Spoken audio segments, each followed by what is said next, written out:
Welcome back. In today's episode, we're going to be building some more reinforced iron plate at a much higher production rate than what I've done previously.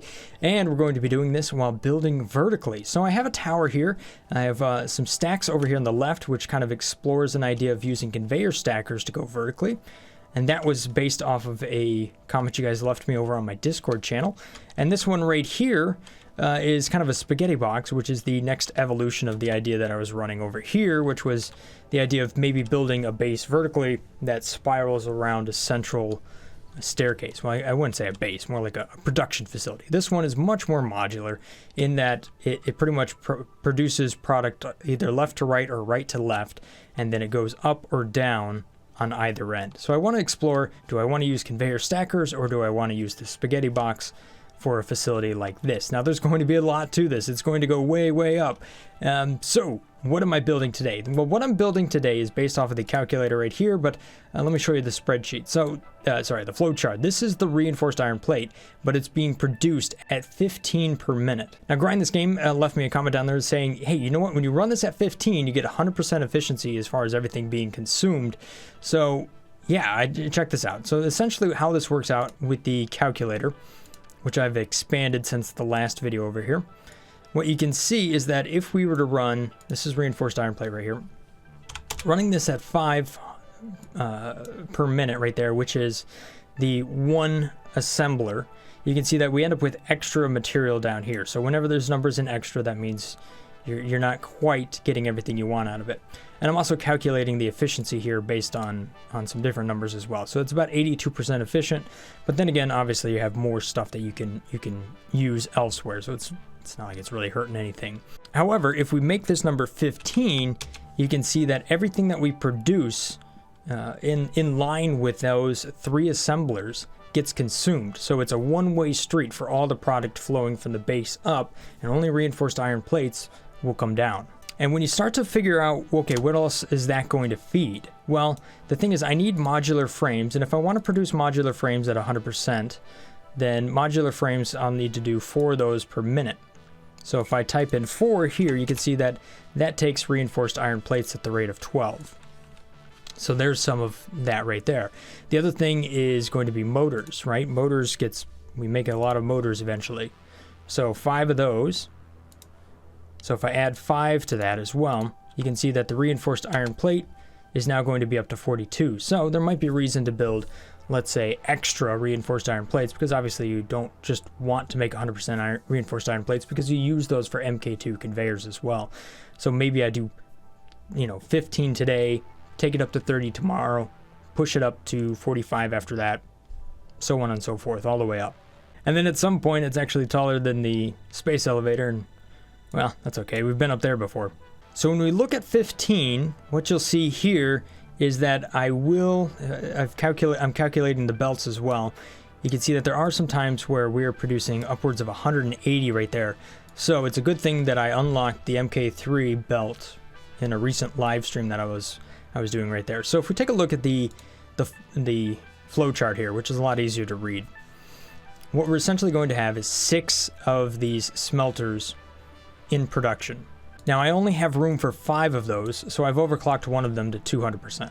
That in turn will feed 2 different lines. So we have plates over here. We're going to feed 4 constructors for plates, and we're also going to feed 4 that goes into screws over here. Now where things are going to get interesting is coming out of the screws here, because we have the MK3 belts that I'm going to be feeding. Okay, now the one thing I am calculating over here, but I'm not showing in the flowchart, is how much iron ore I have to dig up. So at this point, a lot of stuff's going to require ore, so it doesn't really say, okay, this is how many diggers and miners and stuff. No, you just need a lot. Okay, and 180 is going to be consumed by this build of material right here. So that's really all I'm going to worry about. All right, so now that I have the location of where the ore is going to go in, what I can do is I can set up a splitter here, and that's going to split this flow into all of these down here. And I can just split it in line with everything else. So I should be able to just do this number. Now this is being very rude all of a sudden. Why are you being rude? Because that's going the wrong way. Okay. There we go. Now, we tested this the other day in a live stream, and this was from a coal generator. So each of these machines has an internal storage, and then, so obviously you're going to get a 50-50 split here, but then that machine's not going to be able to process all of the ore that it's getting, so then it'll become whatever that can take, and then the rest of the flow will go to the next splitter. So as things fill up and max out, the ore, you know, has priority 1, priority 2, priority 3, priority 4, and so on and so forth all the way down. So my earlier theories of what I was working with in the last build that I was doing here in the last video is actually correct, in that you can pretty much have a splitter with a vast majority being that it's just going to run to your first machine, and if that first machine maxes out, then it'll run to the second machine. So you don't have to be real complicated or, you know, really think too hard about your splitters and saying, okay, 1 to 3, 3 to whatever, and then it ends up perfect. You can kind of just say, okay, if this machine maxes out, then it'll go here and there. But there's also other splitters, I guess, that are smarter or programmable that we can get into later on. So I don't know everything about the splitters, but I know that this here should work just fine. All right, so there's all of our ore just flooding in. And I don't know if we can catch it fast enough because it's splitting out so fast. Yeah, it already kind of finished. So I'm going to do the exact opposite on the other side, or a mirror image of it. And I'm just going to run the mergers out. All right, so on the back side of these machines, I'm just going to go ahead and run the mergers. And I'm just going to try to line it up with the center of these windows so that I have a fairly consistent spot where I'm bringing things in and out. So I'll try to snap these to the ground as the best I can. That's the splitter, not a merger. I want the blue away from me. There we go. Okay.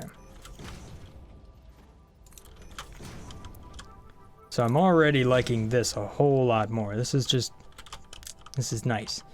Now, if I look over to my calculator real quick, and the satisfying spreadsheet, what I can see here is that the amount of iron ingots that I'm going to be producing is 180. So, yep, I still need to run really high-end belts, MK3s, at least to handle that. Because what I'm doing here is I'm bringing everything back into the same belt.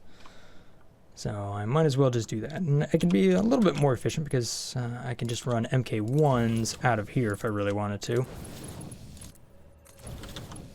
But as it stacks up onto this belt, that's going to be running on the outlets of the splitters. That's where I need those MK3s. But I'm not going to go too crazy on it. I could say, okay, maybe this is 1, that's 2. Nah, forget it. This is just all going to be 3. It's easy enough to make.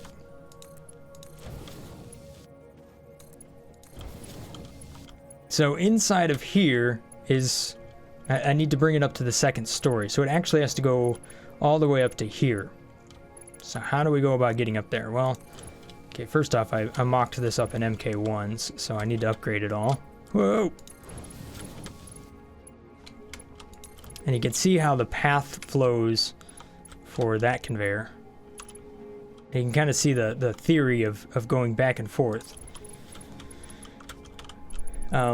Just to kind of show what's going on there. I did this during my live stream the other day. Essentially, this conveyor can go up 1 story before it's too steep. So if the floor is 1 across like this, if the floor is 1 tile wide, then you can go up 1, right? But if it's more than that, then you can go up 2. So if you should be able to go up 2 to go from here to there. If you want to go up 3, you can do that. So in this case, we can see that we can go from here, since it is 1, 2, 3, we should be able to go 1, 2, 3 up. But if I try to go 4, it's too steep. So that's how that conveyor, kind of a rough estimate of how steep you can make the belt in order for it to go vertically. More close to vertical, I should say. So now I'm up on the second story, and you can see that it's super dark and you can't see anything. I need some lights, please. All right, we got a flashlight, but that's not a whole lot. Okay, so what I have up here is constructors. And these constructors are going to process part of what I need. So I've got 4 of them, and these are kind of front to back that way, whereas these are side to side like this. So depending on what I want to do where, I got to figure out the best arrangement for this. So I kind of like this idea, but I have product flowing in on the right, so it needs to flow out on the left unless I bring it in the middle. I could do that too. And then just use everything on the right. Okay.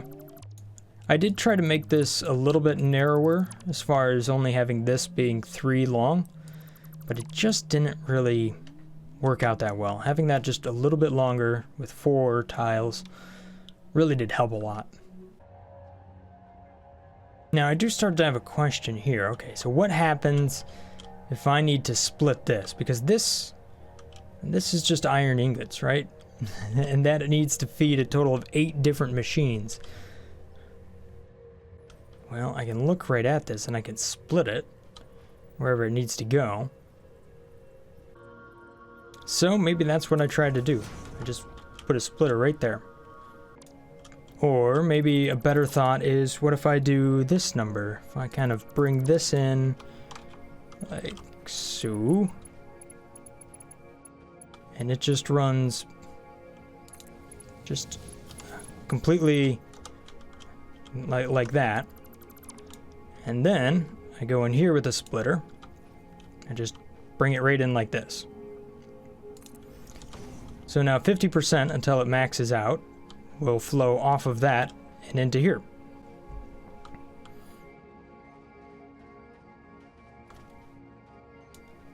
And I'll need another splitter to flow to the sides. So we'll kind of put that way down there, and then I can throw my constructors in over here. And these are going to be the first layer of screws. So that flows just like that. Hey, this is looking pretty good. I like this.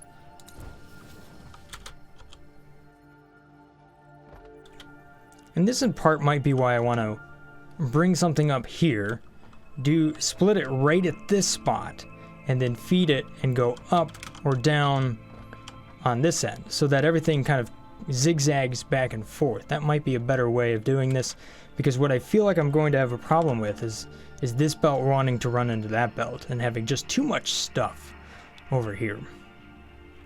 But let's go ahead and try to lay it out real quick and see what happens. So these are screws. They're going to be exiting at a fairly decent rate. You're going to get 90 per minute. So yeah. So this is MK3 territory now.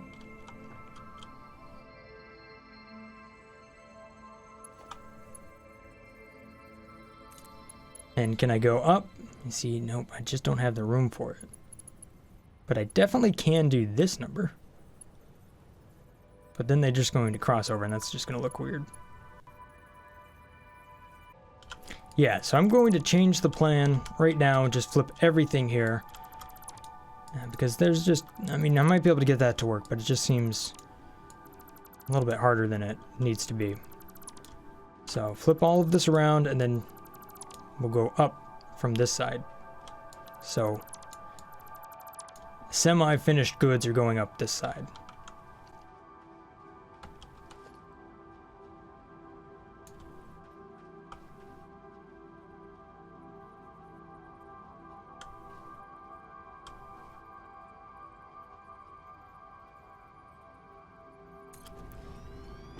So that's one, and then there's the other, and then I can put the next one right in front of this, and the next one right in front of that, and then I should be able to do a merger right here at the end. If I spaced things out just right, but I didn't. Oh, deconstruct again. This is what kind of makes making a video kind of hard. Trying to figure out what is the exact spacing and everything that needs to happen here. So there we go. We'll bring this back.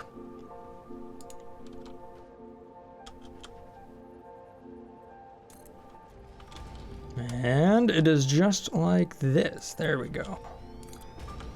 And then if I run a merger, there should be enough room here to make that work and work well, with blue facing out.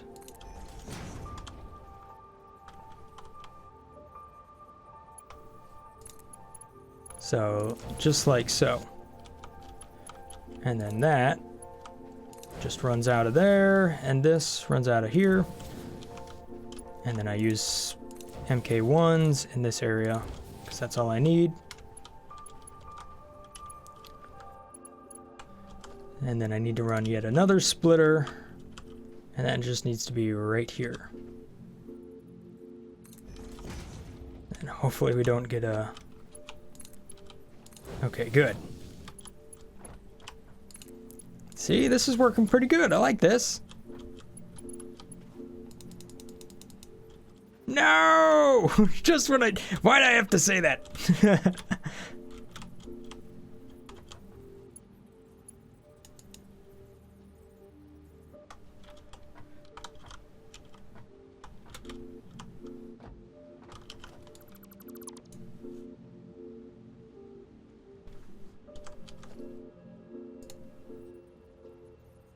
If I try to line it up just a little bit better.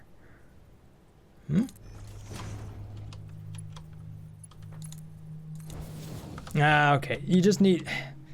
That's going to be very particular, but you know what? It works. It works. So I'm good with it. Now I'm just going to take a little moment here just to clean up some of these walls.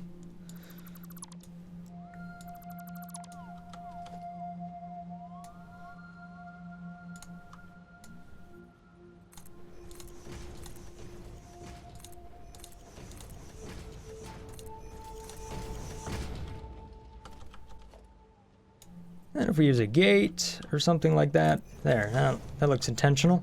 Cool, I like that. That's cool. I'll take 3 more.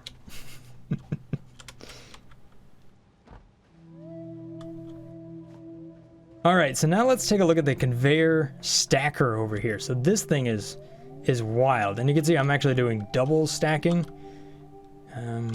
Yeah. It's pretty nuts. You can kind of do all sorts of crazy stuff with this thing. I like that it's nice and compact. Clicking all the conveyors as they're going up is an absolute pain, though. That's the one downside. So, I'm going to jump cut through deleting a whole bunch of these and kind of show you how it's all built. Oh my gosh, this takes forever to delete all of these. You can build them so fast, but man, tearing them down. Oh. All right, there we go. That only took 10 minutes. It didn't really take that long. Just felt like it. So now with this thing is cool. In that what you do is you put one down, and then if you go a total of one single building tile right there, you can actually start to go up with these. If you go less than that, you'll see that you won't be able to go up. So let me just kind of give you 2 close examples here. One and then the next. So if we take this here and we try to go up, it says, too steep, can't do it. And then the game lags a little bit, but hopefully it didn't crash. And if we do this one, we can go up 1 spot right there. So now that's okay. That's cool because you can actually go up. The thing is to go up any amount of distance that's going to be comparable to how tall this thing will be, which will probably be, I don't know, 2 or 3 times taller than this by the time it's done. It would take a huge amount of these. So what I really want to find out here is what's the spacing that I need to run between these stacks so that it's comparable to the amount of vertical elevation I get out of a spaghetti box like this. So if we stick to the rule of it being one elevation like this per tile like that, then to go from one spot to the next, which is this one right here, 1, 2, 3, Then I should need to go 1.5 or something. I don't know what that is. All right, so here we go. This is just one building tile between the two. You can see that we go up that high. It's not very much. However, if we double that distance, right? So we started at that corner. Instead of going to here, we went all the way over there. We can now go up 1, 2, 3. So we can go up 3. And if I start to stack this back on top of itself, right, and just keep going up and up and up and up and up. So then when I go out of the back side of this right here, I should be able to go all the way up that high. So you can see just how few clicks we have to do to really get a lot of elevation out of this. Now, is this enough to get to right where we need to be on the second story? You know what? That's a little bit more than what we need. So we don't actually need to go that far. And the thing is, if we were to come in this side, we end up on the wrong side to get out. So really, this doesn't need to be this far apart. It can actually be something less than that. Okay, so let's simulate this. If this goes out here, right, we can easily make that little move. And then at this point, we head over here and we go up. And we've gone up 2 tiles. So then if I go from here and I go up 2 more, I end up way up there. And that happens to be on level with the next story.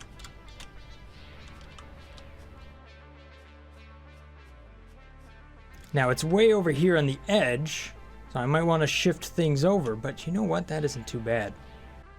So all I did for this spacing is I went right here, and then I went over here to that spot as well. And what if I try to do this number? What if we try to go right in the middle? Oh yeah, okay, that's the spacing. I like it. It's not a ton of clicks. It goes together. I love it. All right, so I'm going to stick with that for right now. Maybe there's something a little bit better, but I don't know what it is just yet. And these things are fairly easy to build. You just kind of run up here like this. And whatever you do, don't look down. Like, seriously. Uh-oh, game over. Whoops. You didn't see anything. That didn't happen at all.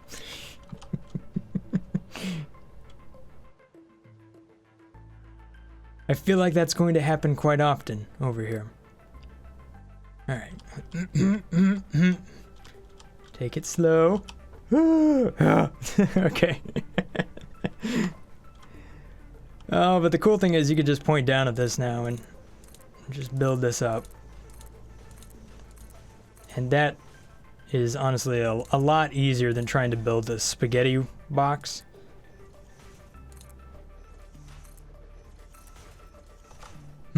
Okay. It's not safe though. As for the power and everything I'm doing with that, I'm just connecting 2 machines to each power pole, and I'm keeping all of the power poles on the same side so that I can connect that to a spot out here and then string them together. So I did the same thing down here on the first floor. It's for all of those. And then I'll just try to connect them up because the wires and stuff don't like to go through doors and walls and stuff all that well. As per the whole spaghetti box thing, you know what? Once you start to figure out that you really don't need this side, there's a lot less to it. Like this whole wall is not needed. At least I haven't used it yet. So building it actually becomes a lot more reasonable. And maybe even a lot cheaper than doing the conveyor stacker. And at the end of the day, it's looking pretty clean too. So, at first I didn't like the spaghetti box, but you know what? I'm starting to like it. It won't be long, buddy. We're coming for you again. Holy cow. And this is one of 3 that I could potentially just stack up onto this same tower. Okay. All right. I'm loving where this is going. All right, okay.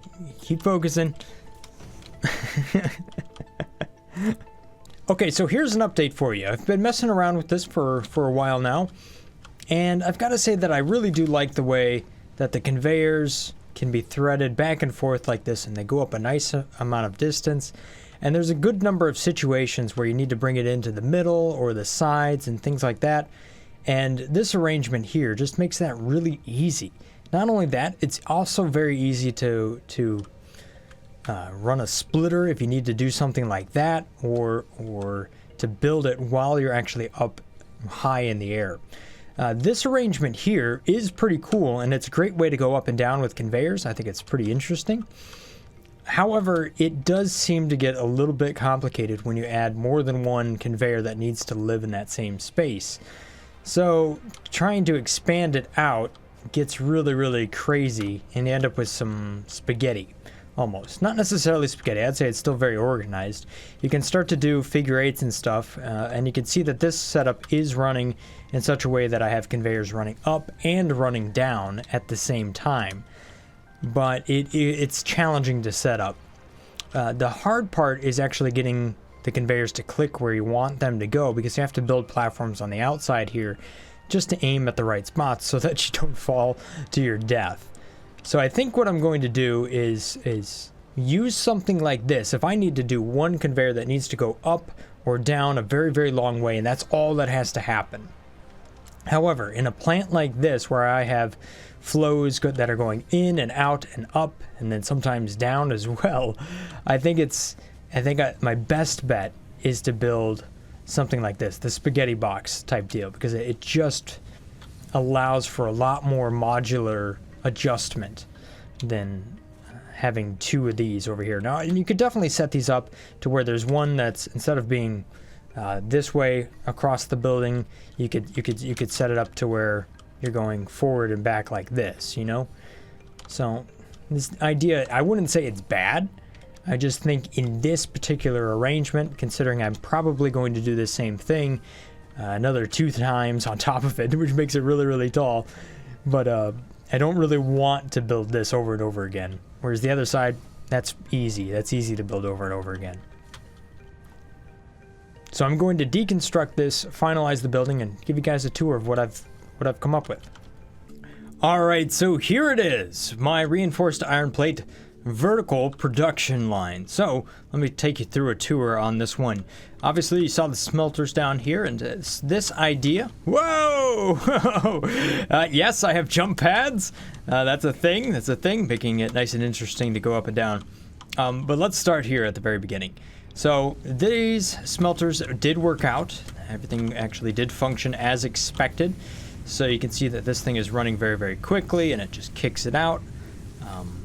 And it does everything that it needs to do. So bringing the ore in like this and then splitting it like that works just fine. And there's a lesson to be learned there, and explained a little bit later on when we get to the top of the building as well, as far as splitting and merging and some of the weird things I kind of noticed with that. As far as the spaghetti box type thing, once I took away the outside wall, it made it look a lot cleaner. It was also quite easy to set up as far as being able to plop this thing down and do a lot of what I needed to do from within the building as far as running these rather than having to build out to the outside. As far as how I'm going to deliver this ore in the future, I probably won't bring it in there, but probably use something like this, but just a fair bit larger, so that I can really elevate that material, the raw material, way up there when I go to stack more of these on top of each other. But then again, there's some other ideas I've thought of how to maybe do something like this. Instead of running back and forth like this, maybe just run back and forth like that, or on the back side here, or something like that, kind of like a pegboard idea. There's so many different ideas. I love the amount of creativity I'm discovering in this game. And I know that I'm not necessarily playing in probably the most normal way as far as just building and progressing to the next thing. This is the way I like to play the game. So I like to build things up. I like to play in kind of a creative mode. So I just have raw ingredients way over there just waiting for me to show up and do what I want to do with them. So over here you have the iron ingots, and then obviously we got the screws. You guys saw that. And you can see where all of the ingots are flowing in, and then that just splits off really easy right there, and then just keeps going on up. And I can actually go ahead and do this number if I really wanted to make it better, but I guess I don't have the ingredients on top of me. To get the wires in and whatnot, I kind of use these pads down here just to string up the wires from one layer to the next, and I think the jump pads are just kind of a fun way to get from one area to the next. It's definitely adds an element of danger to the whole thing, but it's way more fun than running upstairs. So this is where I do all of the reinforced iron plates. So this is where those reinforced iron plates start off. I think this is on level 4, if you count the first one. So yes, level 4. So you can see that is just flowing out. And so it begins right here and then actually flows up on that side, but will end on a different side on the next level. So let me go up one more. So the interesting thing about this is if you want to go up a layer, you have to go up one, catch the floor, and then go back down on the next side. And I made this gap here a little bit taller than the other ones. That was just by mistake. But so these plates, there they go. They find their way in here, and then it gets merged in over here so that everything ends up on a full line. So if we look at that from a flowchart perspective, this is what's happening over here. So right over here, all of these plates get merged onto one single conveyor, and then from there they get split out, just like we're bringing in the iron ore. We just bring this in and then we split it out. Yes, more of it's going to be flowing into here, but this thing will hit its maximum, and then the rest of the material just flows down to the other machines as well, and that doesn't seem to affect their productivity at all. When we go to talk about the screws, though, there is some things I found there that can affect your productivity, and that has to do with this right here. So you can see where the screws are flowing in. I've got one line that's running at 120, or sorry, 180, and that's right up here. And then this one down here is doing the same thing, but it gets split once, and then it gets split again to flow into this machine right here. So if we look at this from the flowchart perspective, here's what's happening. Both of these are combining into one MK3 belt. That MK3 belt gets split out twice through a merger that has basically a 2-to-1. So I'm using 2 splitters because that's the way it functions in my base, but you can just use 2 different ports and string those together and just come off of one side and get the same effect. The point is that it's running it at a rate of 135, but it's going to hit its maximum, so the maximum that can run through here is 120. Therefore, the extra 15 finds its way out the bottom of these splitters right here to give us the total of 240 that we need to go up top.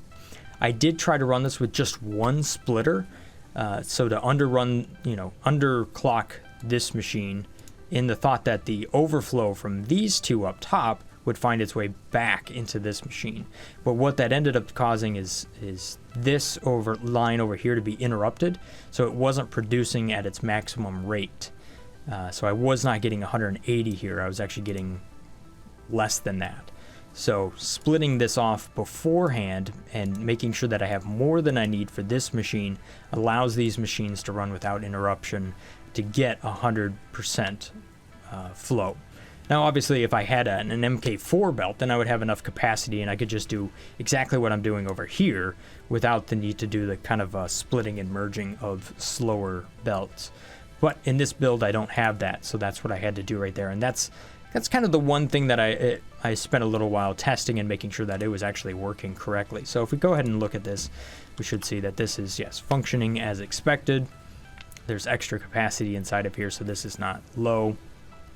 And you'll see on the top as well that should be functioning just fine, resulting in 15 reinforced iron plates per minute. So if we go up here to this, you can see that, yep, that's up there at 500, and that one is also at 500 as well. So once I made that one change, all of these machines are running just fine at 100%, and you can see the reinforced iron plate, it's flowing out. I did add one additional row over here so that row is going down all the time.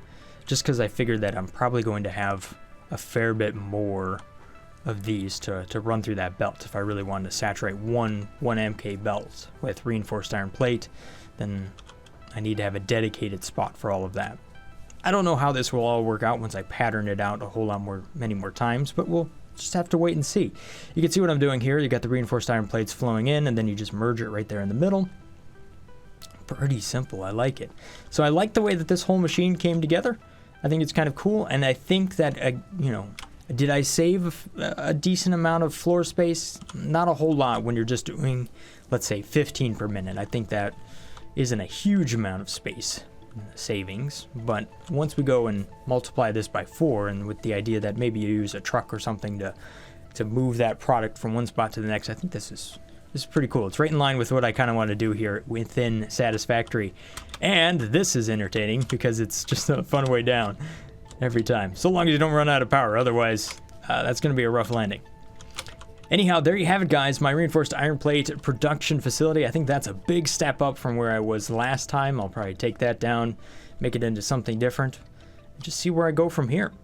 Maybe modular frames is the next thing I start to tackle. Thanks for watching, guys. Hopefully, you guys have enjoyed this little episode here of Satisfactory. If you got some ideas for me, things you might want me to try, leave them down there in the comment section below, and maybe I'll make that into the video next time. Thanks for watching, guys. Have a great day. Stay awesome. Peace. Brothgar out.